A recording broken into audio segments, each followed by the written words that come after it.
when a certain type of trauma or, like I was saying earlier, neglect happens, it kind of unlocks this gene.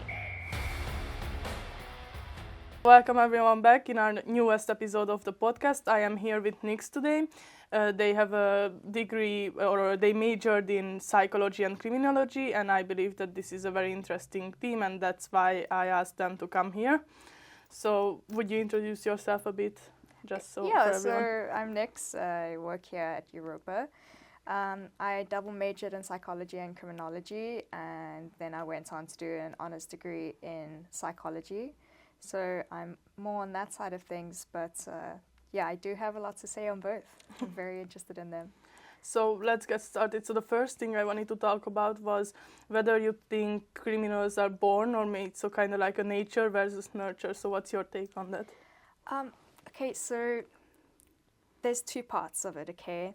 So when we say born and made, we are referring to made as in nurture and born as in nature. Yes. Okay, so what does that actually mean? When we look at nature, we're looking at your biological aspects and makeup. And if we look at nurture, we look at your direct environment. And when it comes to criminals, we tend to focus a lot on their upbringing and how their close relationships affected them and what happened there. So there are multiple factors that have to go into this. And I think I just already mentioned the fact that we look at upbringing.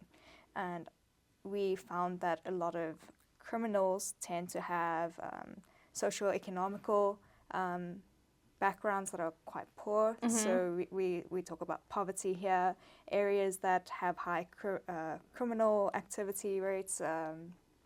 We look at their exposure to crime in direct family or, you know, guardians, how they were raised. And then we also have to talk about genetic predisposal. So what that means is like something that has been passed on to you through like your brain, so like mental illnesses wise. And I would like to give like two examples to talk about it. So if we look at the nature side of things, we can talk about serial killers. Most of them are generally diagnosed to be psychopaths. And psychopathy is a cognitive mental illness. And that it means that cognitive refers to your brain and the biological makeup of your brain. And if you look at a normal brain or healthy brain, you'll see that they are different. They're different from psychopaths' brains. Different areas light up when they do tests, and there's like receptors and a whole bunch that we don't need to get into. And then we look more at the nurture side of things, so environment, and we can talk about like criminals who are involved in theft, and sometimes we have two reasons for that. So the first reason could be necessity, so you know, in order to survive, and the other one could be the exposure to criminal activities. So learning how to do it and just taking part in it, you know. Yeah. One time I had to do media exercise where we had to look at the criminal thingies. I don't know a better word for it right now, but what I found was, and I have heard this previously, that most serial killers have a so-called serial killer gene in them. And what is that real? Is it really there? Yeah, so like what I kind of mentioned earlier is that most serial killers are diagnosed as psychopaths, and some of them are sociopaths. So the difference between that, if I can quickly say, is sociopaths can have like normal looking lives. So have you heard about Ted Bundy? And things like that. So he seemed to be like quite a charming man, and he lived a normal life, but in reality he was committing all of these horrendous crimes, you know. And so yes, genetically it's been proven that psychopaths and sociopaths have a biological component that is different. But again, when we refer to the born or made question, it's also found that a lot of serial killers have a traumatic upbringing. So again, like your environment and forms of like neglect and things like that. So we would talk about a criminal MO. So if I bring in some criminology into the psychology, is their modus operandi, which means why they perform the activity or like the crime. And so there are a lot of reasons that come up with each serial killer.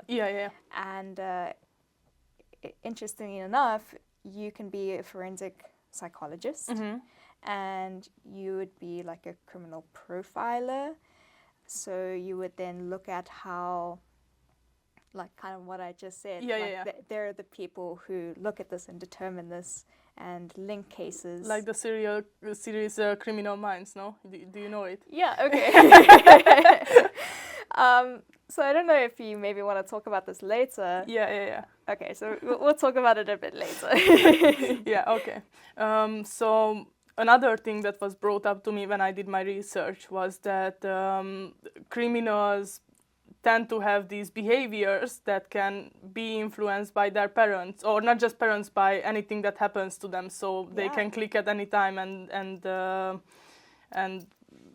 so what do you think about that? So that's also the nurture part of it, no? Yeah, absolutely. So we were talking about whether they're made or born. And in my opinion, it's definitely both.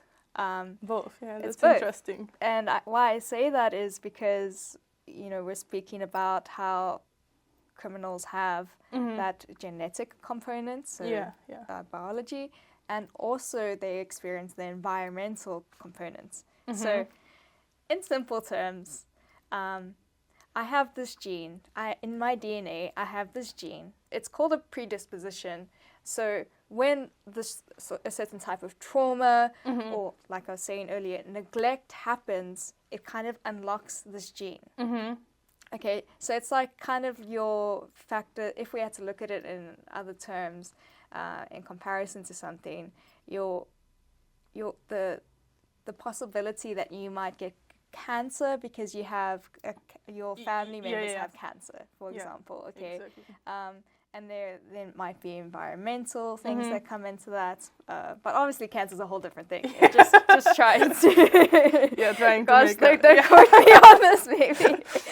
I'm just trying to make it a bit easier to understand. So background plays a really big part in this. That's what you are saying. Like parents 100%. And or just anything like relationships, anything can influence their behaviors. So like there are many disorders. Maybe you've heard of bipolar disorder. That's also a cognitive disorder. And again, that's also, you have it in your genes, but it's kind of unlocked, so to speak, when you experience certain types of trauma. So it's almost like, well, you know, are you going to get it? Aren't you going to get it? Who knows? So I would like to move on to our next theme, which is Criminal Minds, and not this TV show, but actually I would like to ask if you have watched it or have you seen parts of it maybe? Yeah, I definitely have. And do you think that show is like accurate to the real thing, if I can say like that? You know, I would say there are definitely parts of it that are more accurate than other shows. That's for sure. When I was speaking about criminal profiling a bit earlier, there's definitely elements in that, and just like hunting down and chasing those bad guys because they know like their behaviors and their patterns, right? But like, how do Criminal Minds really work? So why do they feel like they have to commit a crime? Not just talking about thefts, because those, as you mentioned earlier, those could be a necessity for them, but like more brutal ones. Like why do they feel like that they need to commit that? Yeah, so it can be quite scary when you kind of step into the mind of a killer. Yeah. So a lot of times there's like a reenactment of trauma that a serial killer has possibly gone through. So some people might perform the act that they had gone through with their victims and then eventually murder them. So there's that part to it, and sometimes we don't know. Yeah. They just do it. So there is a possibility for other things. You know? Yeah. But just to bring up an example, and I don't know if you have heard of the case, the Menendez brothers case. Yeah. So they had a trauma with their parents, and that's why they decided to kill them. Well, not decided; it was a long thought, but but yeah, that's why they decided to do what they did, and then in the court they couldn't prove that they were actually abused because the court didn't believe them or the jury didn't believe them. So like I think that's what, for the first part of what you said, that they have had a trauma and then the act of crime was just connected to that. So that's so, you know, interestingly enough about that case, from what I do know, is that their parents were quite wealthy. Yeah. So then we already know about their upbringing. They didn't have, strife that some other criminals have, like poverty and all sorts of things. And they're also white, so they didn't have to face some discrimination and things like that. Yeah. And then we look at that trauma aspect. So what's interesting is that's when a forensic psychologist would actually come in, and they would then sit down with both of these brothers and they would determine whether or not, they can't necessarily prove that they've been abused, but they can look at their psychological states and see if their mental well-being affected their behavior at all, right? And that also comes in criminal profiling again, and you could motivate things. So you could say that there's proof of their abuse because in other victims, these signs of psychological symptoms have come up. So that's a route that maybe they did, or they could have come up with, and it could have been a stronger side for the case. Yeah, but they have actually been accused of they killed their parents because they wanted their money. So that's also another side of the things. Absolutely. But there were many people who believed that that's why they did it. And from my point of view, they didn't do it because of that. They did it because of what has happened to them. It's still not right what they did, in my opinion, but that's might have why they have done it. Yeah, and I mean, I guess, and that's why there's a jury, right? Yeah. And you have to be quite selective as a lawyer and a defense attorney when you're looking at the type of jury that's picked. Yeah. Yeah, very much. There are very much. So there are hundreds of unfair juries. Yeah. For example, I have read a book. It's really interesting. Yeah. It's called To Kill a Mockingbird, and and in that the jury was also very prejudiced about the defendant, and so just to move on with that. And I would actually like to ask you if you have any case or studies that you have done during your university years and that caught your eye and you thought that was so interesting, that was so good, and if you have any. I mean, would you mind if I went on a bit of a timeline? Oh, yeah, no, it's fine. Okay, that's lovely. The first thing I think of when I think of like what psychology is, which is basically the scientific study of the mind and human behavior, is a man named Phineas Cage. And if I remember correctly, it was in 1848.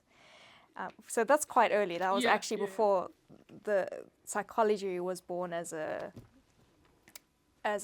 science, so to speak. But what happened was, it was like a miracle accident. This man survived a rod going through his eye. Oh yeah, have I actually heard about that? Through the back of his skull. Yeah, he was a railway worker. There was a terrible accident. Yeah. That happened. I know, that's crazy. And somehow he survived. And there are accounts by his workers and his family that he wasn't necessarily an innocent man before the accident, but he was mild-mannered and, you know, got on with his life like everyone else. Yeah. And after the accident, he was reported to be really like a bit aggressive, no? Yeah, aggressive and a bit cruel and just like rude to everyone. So I think that immediately sparks like that there's obviously a link between your brain and your behavior. Yes. Right? Yeah. And then when I go into the criminology side of things and psychology, there is a experiment, I think in the 1970s, that happened in Stanford. So it's called the Stanford Prison Experiments. And they took a bunch of students and they put them in an environment and treated them like prisoners for 2 weeks. That's crazy. Its results were interesting. However, it went terribly wrong.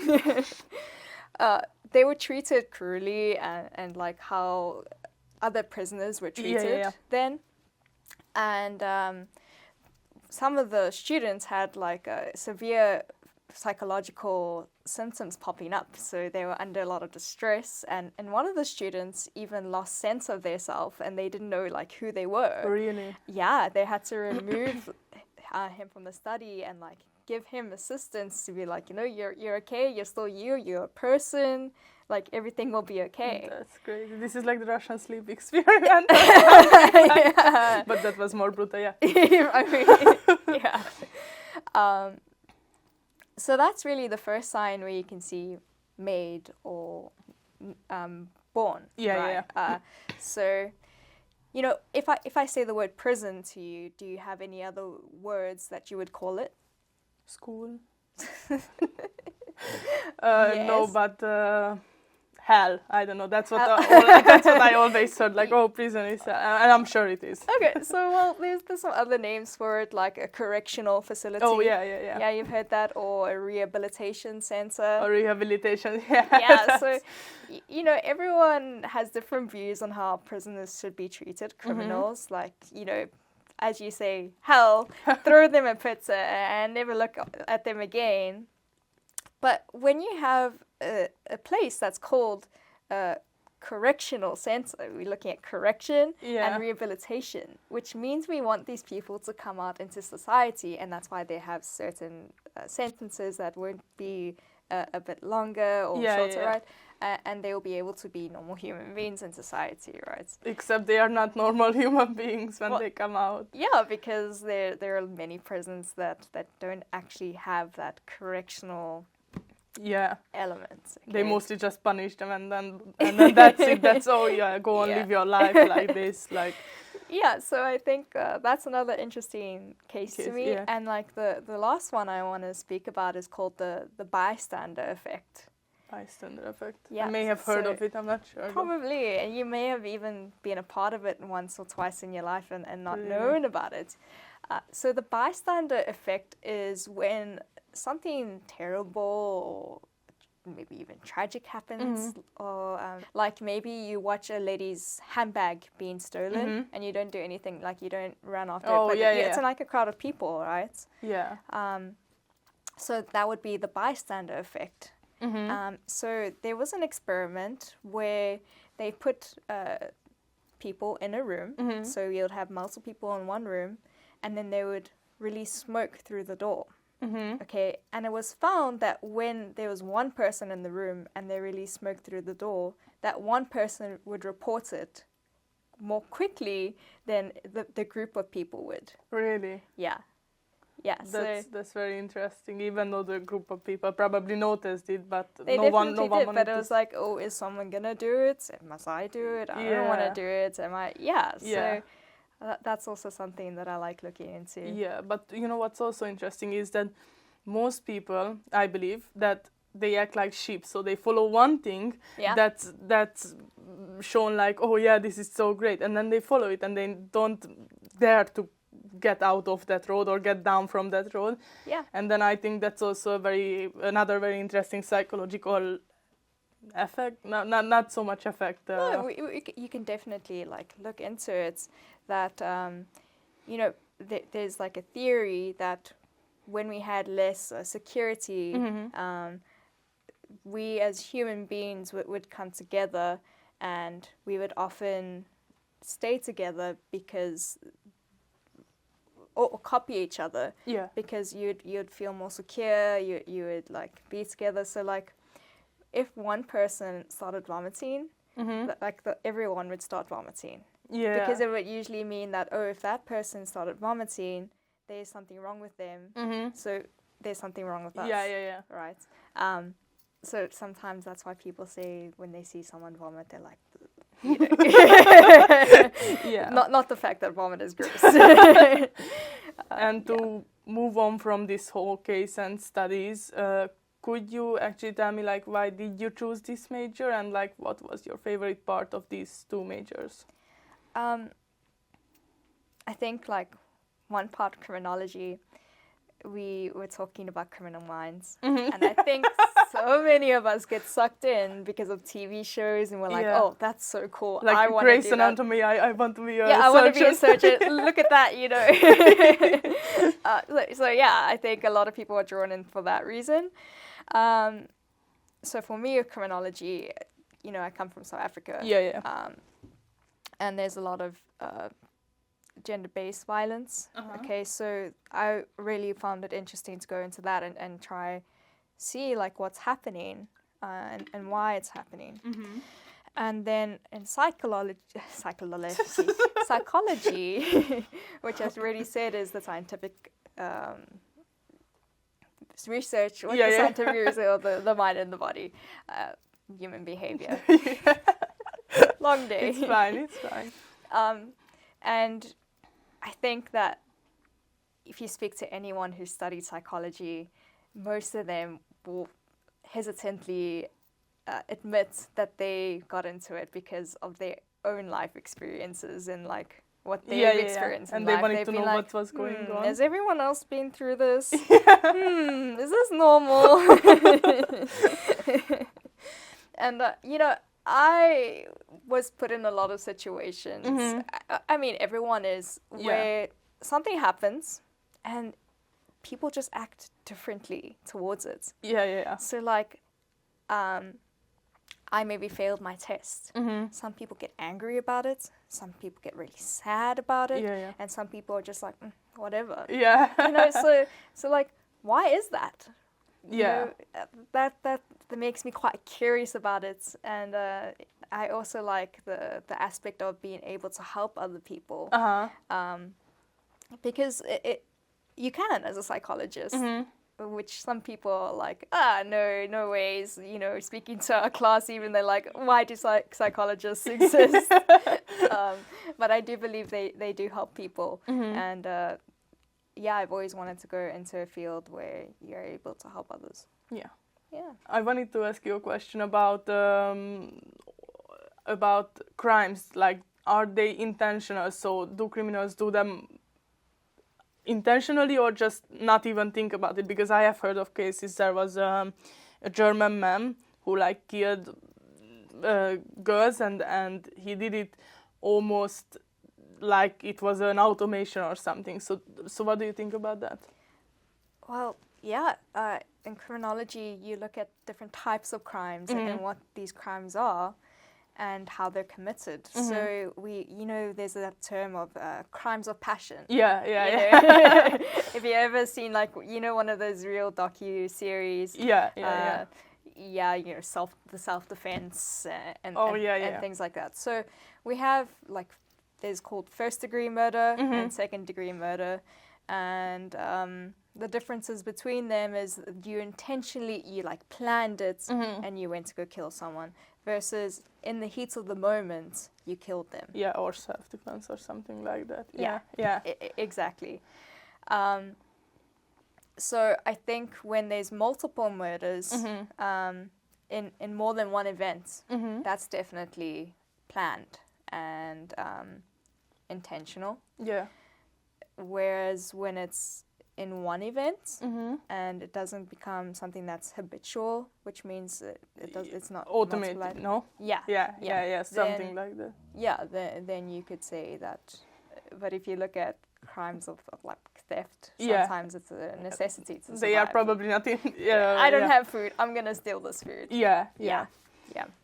So regarding criminal minds, does bullying, again for nurture, does bullying affect criminals? So would that be a motive or a motive to do crime? I think absolutely it would.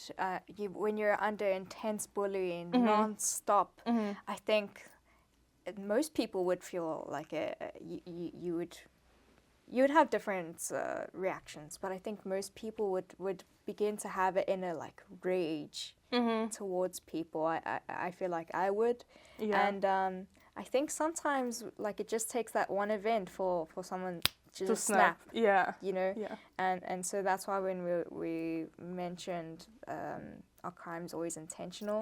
That could be sometimes not necessarily intentional, but a heat of the moment. And then, unfortunately, if we have to look at things like school shootings, I think there's definitely a nurture aspect in that. Oh, definitely. It's mostly nurture, I think. Right. And then that would be planned. So it would be intentional.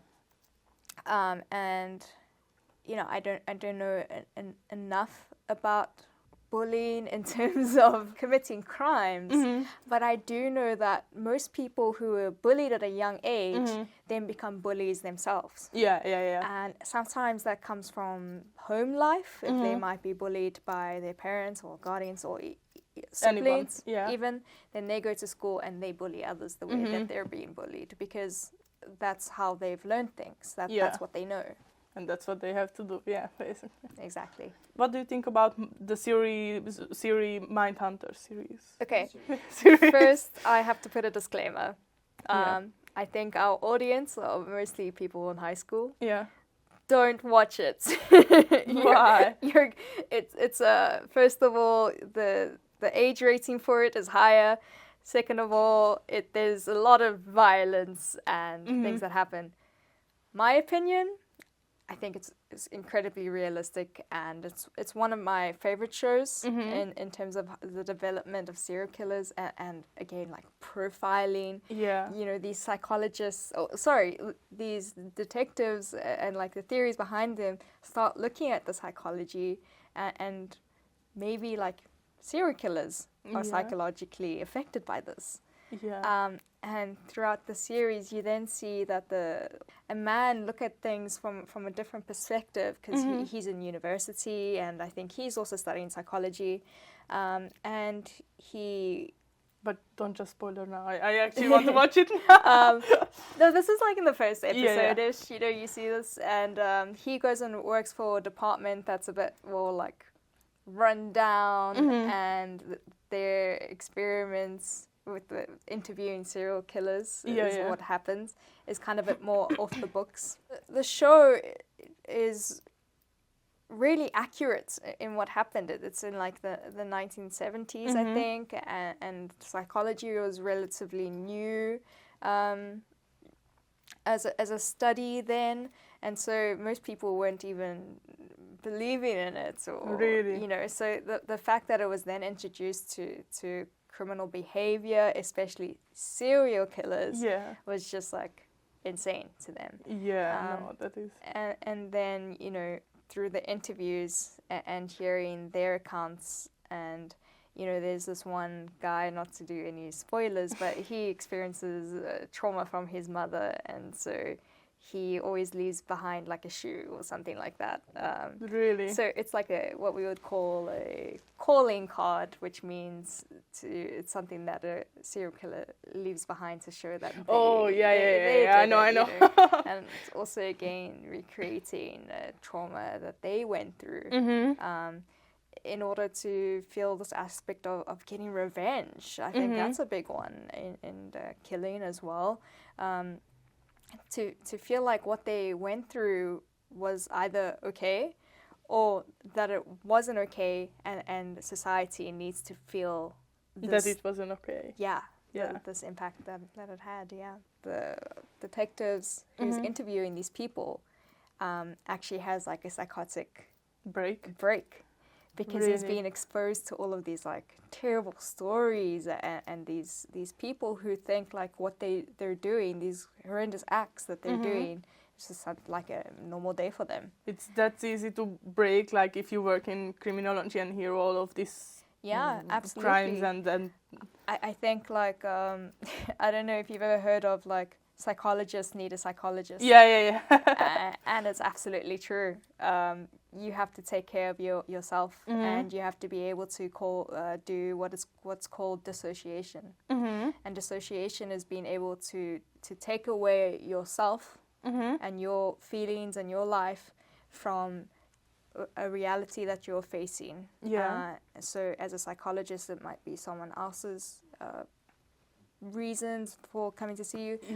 And as a forensic psychologist, you would need to look at things as not part of your life, but rather other people's lives in society. And that can be quite difficult sometimes, because this is going on in your home and in society, maybe you have family members and things like that. So it's very important to maybe have someone to speak to if you're not speaking to a psychologist.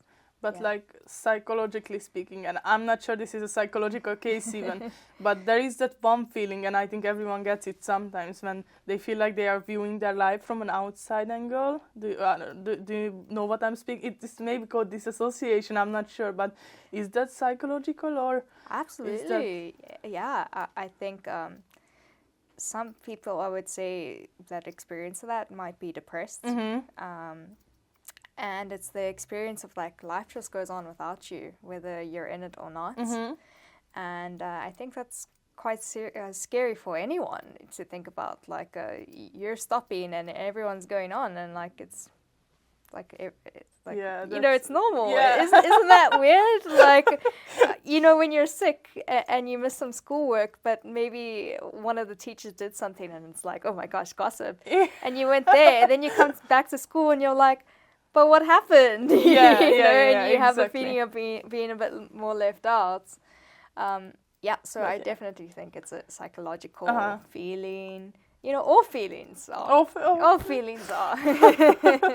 Yeah. Thank you so much for watching this episode, and thank you, Nix, for being here. I really enjoyed this conversation. Yeah, thank you. I really had fun. So if you like this episode, please drop a like, drop a comment, and subscribe, and click. Thank you.